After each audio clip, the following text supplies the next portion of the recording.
You might be surprised to learn that a little post office played a unique and important role in Canadian literature.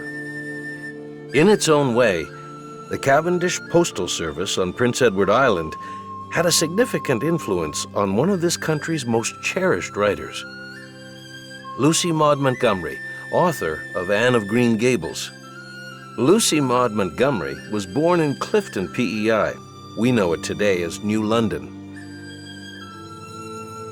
But just before she turned 2, her mother died of tuberculosis, and her grief-stricken father brought her here to Cavendish to live with her maternal grandparents, Alexander and Lucy Woolner McNeill, for a good part of her youth. The McNeills had been postmasters for 3 generations.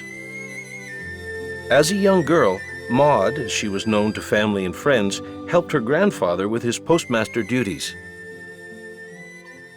In those days, in rural Prince Edward Island, the post office was a good place for people to congregate, catch up on news, discuss politics, or just to gossip.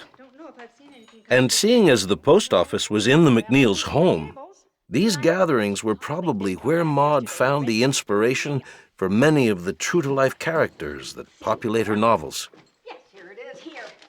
When her grandfather passed in 1898, Maud left her teaching position and returned to Cavendish to care for her grandmother, as well as help run the post office. Well, for an aspiring novelist, being assistant postmistress has its advantages. Writing paper was expensive in those days, and you couldn't find very much of it in the McNeil household.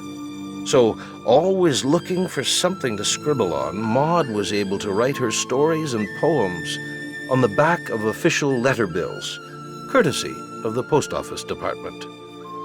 It's also during this period, in 1905 to be exact, that Maud wrote her first and most famous novel, Anne of Green Gables. And as assistant postmistress, Maud could send her manuscript to publishers all over Canada and the United States without anyone in Cavendish being aware of her early refusals. Later in life, Maud admitted that if it hadn't been for her ability to keep her first rejections secret, she may never have had the courage to pursue her writing career. Anne of Green Gables was finally published in 1908 and introduced the world to the ever-optimistic Anne Shirley.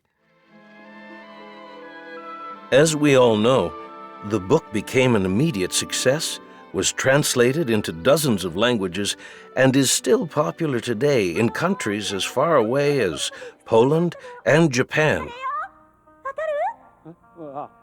And as for the post office, well, its contribution wasn't forgotten.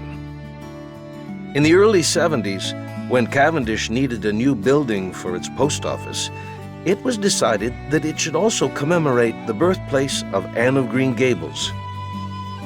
Since Maud's original home had fallen to ruin long ago, a similar house was moved across the island to Cavendish and set on a site just a short distance from the original homestead.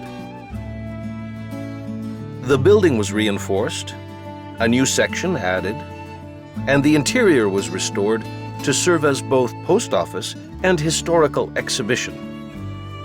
A fitting tribute to the post office that helped launch Lucy Maud Montgomery's career as a world-renowned writer and one of Canada's most beloved authors.